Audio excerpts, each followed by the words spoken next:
Oi, gente, o meu nome é Cris Almeida e você está assistindo meu canal Crise. Hoje a gente vai falar de uma crise que estamos vivendo na atualidade, é a crise política, a crise democrática, né? Além da crise econômica, da crise sanitária, nós estamos vivendo uma crise política que não começou agora, né? Mas ela está se intensificando agora. E para falar disso, a gente vai falar da democracia.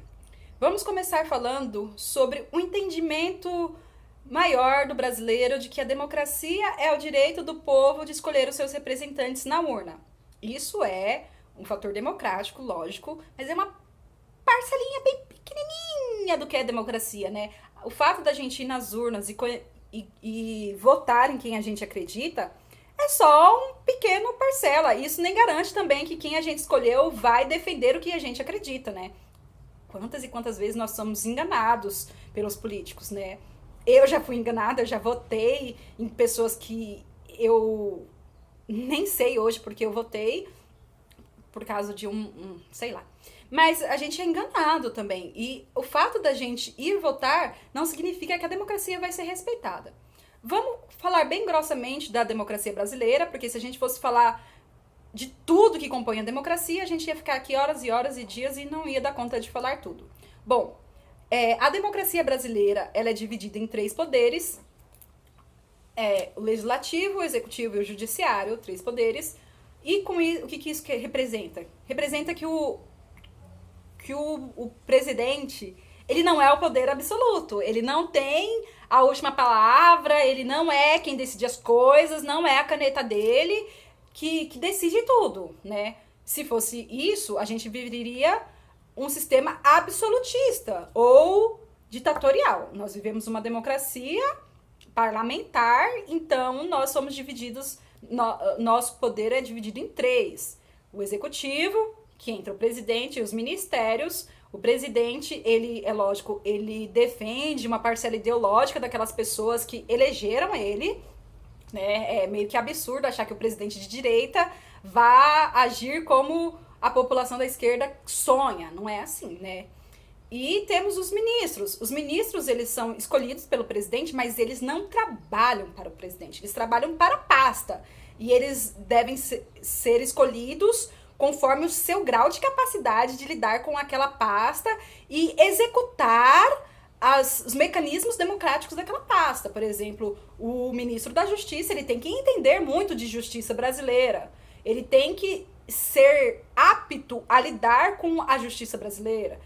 O ministro da Saúde, o ministro da Educação e por aí vai. Esses ministros, eles não trabalham para o presidente e eles não devem obedecer o presidente. Um problema no Brasil é que o presidente escolhe esses ministros, aí fica um pouco difícil. No Brasil tem que ter aquele jogo de cintura, né? Saber jogar o jogo da política. É um jogo completamente estratégico, é cabuloso. Mas enfim, esse é o poder executivo. Ele deve executar as leis, eles devem mediar os conflitos da população, obedecendo a nossa legislação, a nossa Constituição e o direito democrático que eles representam. Depois vem o poder legislativo, que é a Suprema Corte e os tribunais. Eles interpretam as leis. A nossa Constituição é um livro, um texto, um livro que pode ser interpretado de várias formas e vários advogados e juízes e pessoas do direito discordam com as interpretações, porque as interpretações elas seguem vários contextos. É complexo isso, sabe? É como, sei lá, ler a Bíblia e uma pessoa lê um versículo, entende uma coisa e outra pessoa lê e entende o oposto, sabe? É bem parecido. Então, o legislativo, ele não trabalha para o presidente. Ele trabalha para interpretar, legislar e para fiscalizar o presidente. Porque se o presidente não tiver ninguém fiscalizando e ele der a última decisão sobre tudo, a gente acaba entrando no poder totalitário e ninguém consegue conversar, não consegue ser democrático. Por exemplo, o PT tiraram a Dilma. Se a Dilma fosse o poder supremo naquela época, ela nunca iria sair da presidência do Brasil. Ela saiu porque ela não é o poder supremo. E aí também nós temos o judiciário, que é a Câmara dos Deputados e os senadores, eles fazem os projetos de lei, eles aprovam os projetos de lei, e também eles fazem isso pensando na democracia, nos direitos do cidadão e nos interesses dos diferentes cidadãos que vivem aí no Brasil. Nós somos um país grande e temos muitos cidadãos que pensam de forma diferentes e todos eles têm o direito de pensar diferente, todos eles têm o direito de ser tratado com dignidade, com humanidade, com respeito. Então o judiciário cria leis pensando nisso e também para fiscalizar o presidente. Então nós estamos divididos aí em 3 poderes. Fora isso, todo funcionamento político, ele é representativo, ou seja, nós elegemos pessoas que nos representam. Então, a agricultura, o agronegócio, tem a bancada ruralista, os evangélicos, a bancada evangélica, pessoas da ciência que lutam pela educação brasileira, homossexuais na política, negros na política, crianças na política, louca, não. Crianças não, gente. Mulheres na política, pobres na política, porque cada uma dessas pessoas vão representar uma parcela diferente da população. E alguns desses setores representativos são opostos, são oposições a outro. Por exemplo, a galera que representa os interesses da comunidade indígena no Brasil. Elas têm interesses, muitas vezes, que é oposto dos latifundiários. Os indígenas querem uma coisa e os latifundiários querem outra. Numa democracia, quem merece mais? As minorias devem se curvar às maiorias? Os indígenas devem se curvar aos latifundiários? Não, isso não é democracia. Eles precisam dialogar e mediar os seus conflitos para que o direito de um seja obedecido e o de outro também. É lógico que nesse poder aí, às vezes a balança pende mais para um lado ou mais para o outro, mas não pode excluir totalmente o direito dos indígenas porque os latifundiários possuem direito. E não pode também excluir todo o direito dos latifundiários porque os indígenas têm direito. Então é preciso que haja um balanceamento para se ter um sistema democrático. Ou, por exemplo, as feministas, né? As feministas, isso está mudando, graças a Deus, né? As feministas, às vezes, elas têm interesses e defendem direitos contrários à bancada evangélica, né? Porque a bancada evangélica está pautada aqui numa moral cristã, num pensamentos religiosos, e as feministas estão pensando em questões sociais, que não tem a ver com moral. Então, às vezes, eles conflitam, é atrito, mas eles são inimigos? Não são inimigos. Se a gente começar a tratar a oposição como inimiga, a gente está sendo o contrário de democracia, a gente está esfaqueando a democracia aos poucos, a gente está fazendo com que a população entenda errado o que é democracia. E é essa a crise política que nós vivemos hoje. Bolsonaro, quando ele entrou, ele falou assim, uma frase que representa muito bem o que a crise política que ele está enfrentando. Ele disse que as minorias se curvem às maiorias. Que as minorias se curvem às maiorias. E a partir disso, uma parcela da população começou a ser perseguida, excluída, demitida, julgada, massacrada, ridicularizada. E aí, esse setor não vai receber isso pacificamente, porque eles têm o direito de ser tratados com dignidade, eles têm o direito de ter uma profissão, eles têm o direito de participar da democracia, né? Então, a minoria não tem que se curvar à maioria. Isso nunca existiu. Numa democracia, isso é um absurdo. Porque aí, quando entrar a esquerda, se um dia voltar a esquerda no poder, e aí será a maioria, então a direita vai ter que se curvar à esquerda? E a esquerda tem que se curvar hoje à direita? Isso não é democracia. E o Bolsonaro, ele ataca a oposição como se a oposição fosse o inimigo a ser combatido. E ele tem oposição no legislativo. E aí ele começa a atacar o legislativo como se o legislativo não fosse um poder necessário. E aí ele começa a atacar a democracia. Muita gente falou que quando o Bolsonaro entrou, a democracia passou a correr risco. E ele vem demonstrando isso. E é por isso que ele está sendo extremamente perseguido. Ele está sendo perseguido porque ele persegue, porque ele faz com que os seus apoiadores excluam as pessoas. E como eles estão no poder, eles têm o maior poder mesmo. Muita gente foi demitida, exonerada, ridicularizada. Eu mesmo sofri algumas perseguições por pessoas da direita que não é lógico aquilo, não é democrático. Então, o Bolsonaro, ele veio com uma política de a direita está no poder e a oposição é inimiga. Isso não é democracia, então a esquerda, lógico, não ia aceitar isso pacificamente. E assim também ocorre quando a esquerda entra e nega todos os direitos da direita. A direita não vai aceitar isso pacificamente. Então ficamos nesse jogo de que vamos tentar enfraquecer o presidente porque o presidente não está sendo democrático. A democracia, a política, ela é a arte do diálogo, ela é a arte de mediar conflitos, ela é a arte de jogo, de estratégia. O Bolsonaro, ele é duro.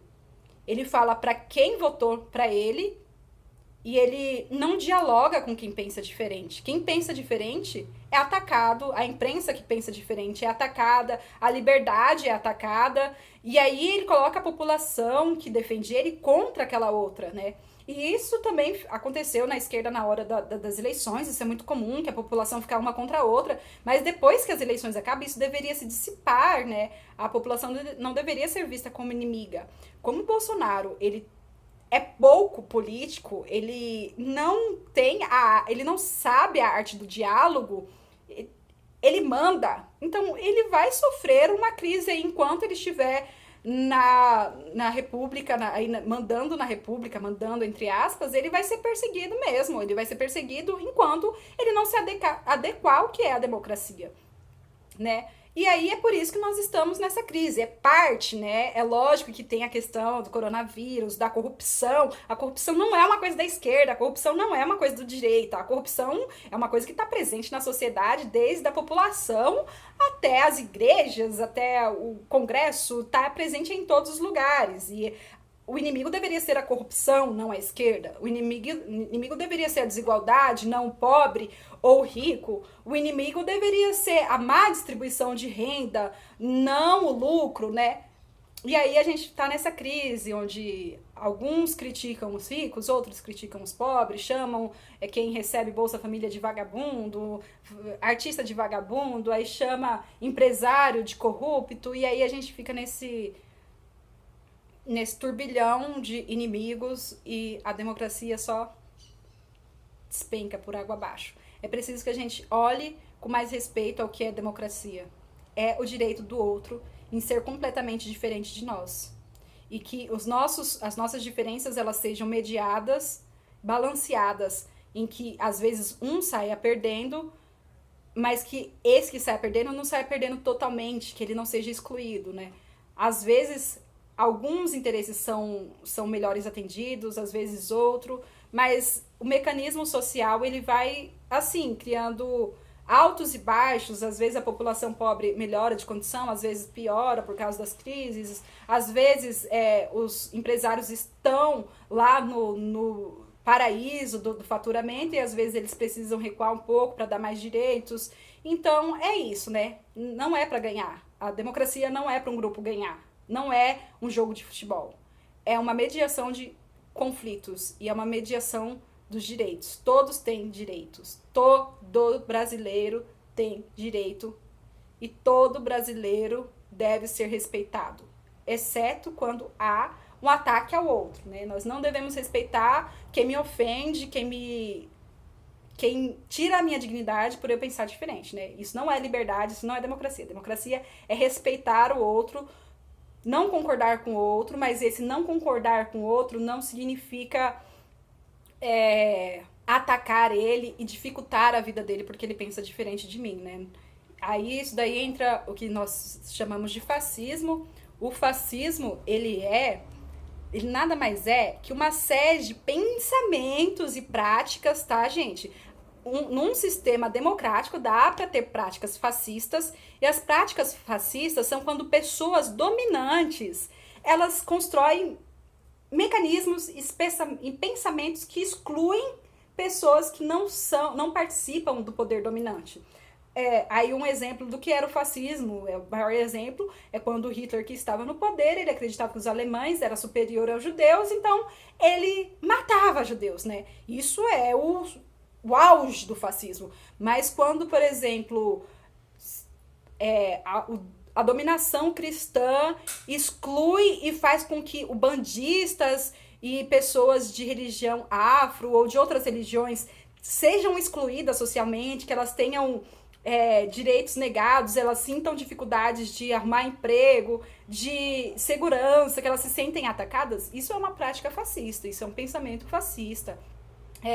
O pensamento que homossexuais tudo bem você ser homossexual, mas você não pode falar e eu não posso fazer. Se eu ficar sabendo que você é homossexual, eu vou lá e vou te espancar, ou eu vou te humilhar, eu vou negar emprego, eu vou fazer com que você seja humilhado. Isso leva à exclusão social, à exclusão dos direitos democráticos, e isso representa uma prática fascista, né? A prática fascista, ela é um mecanismo da elite dominante em excluir certas pessoas, excluir direitos e negar direitos e incentivar a violência contra essas pessoas, né? E isso vem acontecendo muito no Brasil. É triste ver o crescimento de pensamentos fascistas, porque a nossa democracia está em crise, a nossa política está em crise. Quando nós entramos em crise econômica, logo vem a crise política, né? A gente não consegue lidar muito bem com as crises econômicas porque a gente é um país extremamente pobre e desigual, então quando chega a crise econômica todo mundo sente e quer que as coisas sejam resolvidas muito fácil, então é muito fácil tirar um presidente e colocar um outro que diz que vai acabar com a corrupção, tá ok? E eu vou melhorar a economia. E na verdade não é tão simples nem para ele nem para nós. Então é isso. Só quero demonstrar que a gente está passando por um período sombrio de ataque à democracia, e eu mesmo já fiz isso, e a esquerda e a direita vêm atacando um ao outro e servindo como ferramenta para o ataque aos direitos democráticos, né? A gente acaba sendo uma pecinha aí manipulada pelos políticos e por tudo isso, e isso é muito triste. Bem, esse foi o vídeo de hoje.